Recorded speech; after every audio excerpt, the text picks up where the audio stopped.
فرمایا کہ اس کے حضور استغفار کرو، وہ آسمان سے بارشیں نازل کرے گا، تمہیں بیٹے بھی دے گا، تمہیں مال بھی دے گا، لہلہاتے باغ بھی ہوں گے، چلتی نہریں بھی ہوں گی، معیشت کا پہیہ چل جائے گا اگر تم اللہ سے ڈرنے والے بن جاؤ گے۔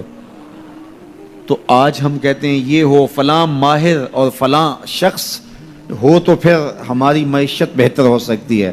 اللہ نے کہا استغفار کرنا سیکھ لو، میں تمہارے لیے رحمتوں کے دروازے کھول دوں گا، رحمتوں کے در کشادہ کر دوں گا، پیچیدگیاں ختم ہو جائیں گی، مشکلیں آسان ہونے لگیں گی اگر تم اللہ سے ڈرنا سیکھ جو، اس کے حضور استغفار کرنا سیکھ جو۔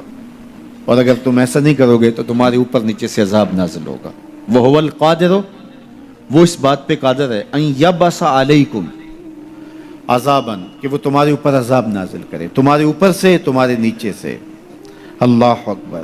اوپر کا عذاب کیا ہے کہ آسمان سے پتھر برسیں، نیچے کا عذاب کیا ہے زلزلے آئیں، یا پھر زمین فصل دینا چھوڑ جائے، زمین بنجر ہو جائے، یہ نیچے کا عذاب ہے۔ حضرت عبداللہ ابن عباس رضی اللہ تعالیٰ عنہ فرماتے ہیں اوپر کا عذاب یہ ہے تمہارے حکمران نااہل ہوں، اور نیچے کا عذاب یہ ہے تمہاری اولادیں نافرمان ہو جائیں۔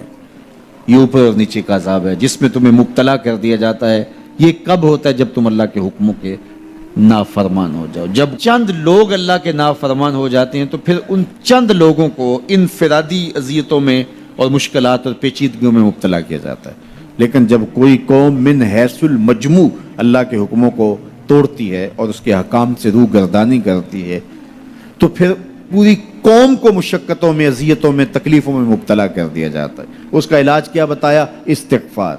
حضرت نوح علیہ السلام نے جو اپنی قوم سے کہا تمہیں مال بھی ملے گا، تمہیں دولت بھی ملے گی، تمہیں بیٹے بھی ملیں گے، سرسبز جو ہے وہ باغات بھی نصیب ہوں گے، ان کی شاخیں پھلوں سے لدی ہوئی ہوں گی، چلتی ہوئی نہریں اور برستی ہوئی بارش، ساون کے نچڑتے ہوئے بادل، اور ماحول کی خنکیاں اور خوبصورتیاں اور جمال اور لہلہاتے ہوئے سبزے، اور تمہارے اوپر ہر طرح کی عنایات برسیں گی اگر تم اللہ سے ڈرنا سیکھ جاؤ گے اور اللہ کے حضور استغفار کرنا سیکھ جاؤ گے، تمہیں خوشحال اور خوبصورت زندگی عطا کر دی جائے گی۔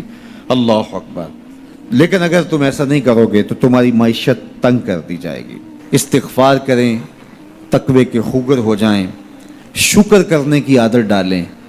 جو شکر کرتے ہیں اللہ تعالیٰ ان کو اور زیادہ عطا فرماتا ہے، دنیا میں بھی اور آخرت میں بھی۔ اس طرح دوسروں کی پریشانیاں دور کریں، اللہ آپ کی پریشانیاں دور کرے گا۔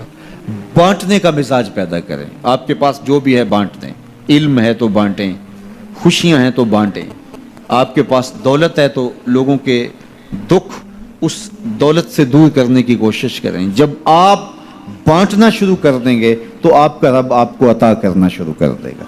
یہ بات ہو نہیں سکتی کہ انسان کی زندگی میں مشکل نہ ہو۔ جب انسان کو پیدا کیا گیا تھا، اس کا خمیر گویا گیا تھا، تو 39 دن تک اس کے خمیر پر مٹی جو گوندی گئی تھی انسان بنانے کے لیے، اس پر 39 دن دکھوں کی بارش ہوئی تھی اور ایک دن خوشیوں کا می برسا تھا۔ تو انسان کی زندگی میں خوشیاں اور غم اس تناسب سے ہیں۔ لَقَدْ خَلَقْنَا الْإِنسَانَ فِي قَبْضٍ، انسان کی زندگی مشقتوں کا مجموعہ ہے، حالات کی تلخیوں کے سے مقابلہ کرنا پڑتا ہے۔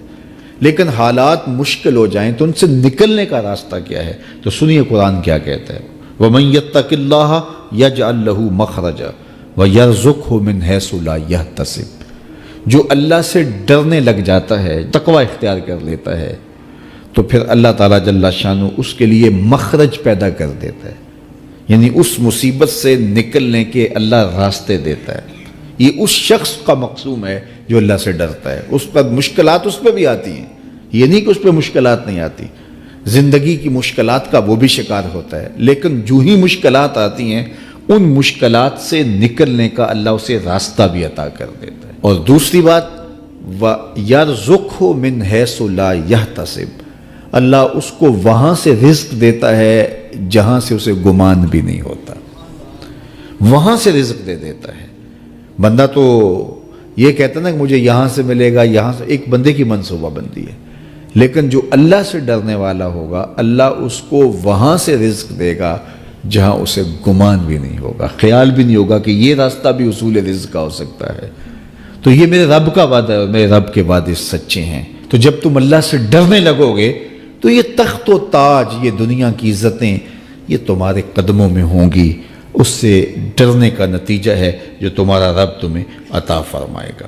حضرت عمر رضی اللہ تعالیٰ عنہ کی خدمت میں ایک شخص آیا، اس نے کہا میرے ہاں اولاد نہیں ہے، تو آپ نے کہا استغفار پڑھا کرو۔ ایک دوسرا شخص آیا کہ صاحب بارشیں نہیں ہوتی، فرمایا استغفار پڑھا کرو۔ تیسرا شخص حاضر خدمت ہوا اور کہا کہ ہمارے ہاں قحط کا عالم ہے، فرمایا کہ استغفار پڑھا کرو۔ تو کوئی پاس بیٹھا تھا، اس کے اٹھ کے جانے کے بعد کہا کہ مختلف لوگ مختلف سوال لے کر آئے اور آپ نے ایک ہی جواب دیا کہ استغفار پڑھا کرو۔ تو کہا میں نے اپنے طرف سے تھوڑا دیا، یہ تو میرے رب کا فرمان ہے۔ کہا وہ کیسے؟ کہا سورہ نوح پڑھو، فَقُلْتُ اسْتَغْفِرُوا رَبَّكُمْ۔ حضرت نوح علیہ السلام نے اپنی قوم سے کہا کہ اپنے رب کے حضور استغفار کیا کرو، اِنَّهُ كَانَ غَفَّارًا۔ اس کا نتیجہ کیا ہے؟ جب تم استغفار کرو گے تو وہ تمہارے گناہ بخش دے گا۔ ایک تو فائدہ اس کا یہ ہوگا، وَيُرْسِلِ السَّمَاءَ عَلَيْكُمْ مِدْرَارًا، آسمان سے موسلادھار بارشیں بھی برسیں گی۔ وَيُمْدِدْكُمْ بِأَمْوَالٍ وَبَنِينَ، اور اللہ تمہیں استغفار کی برکت سے مالا مال بھی کر دے گا۔ وَبَنِينَ، اور تمہیں بیٹے بھی عطا کرے گا۔ وَيَجْعَلْ لَكُمْ جَنَّاتٍ وَيَجْعَلْ لَكُمْ أَنْهَارًا، تمہیں باغ بھی عطا کرے گا اور تمہیں چلتی ہوئی نہریں بھی عطا فرمائے گا۔ آج میں سمجھتا ہوں کہ پاکستانی قوم کو اجتماعی استغفار کی ضرورت ہے۔ آپ کے دریاؤں کا پانی سوکھ گیا، استغفار کریں گے اللہ تعالیٰ ان کو پانیوں سے مالا مال کر دے گا۔ بارشیں ہوں گی، قحط سالیاں دور ہوں گی، بے اولادوں کو استغفار سے اولاد نصیب ہوگی، اور معیشت کی بہتری جو ہے وہ استغفار کے ذریعے سے ہوتی ہے۔ تو یہ 5 چیزیں بیان فرمائیں، تو استغفار سے خوشحال زندگی کا تصور ابھرتا ہے۔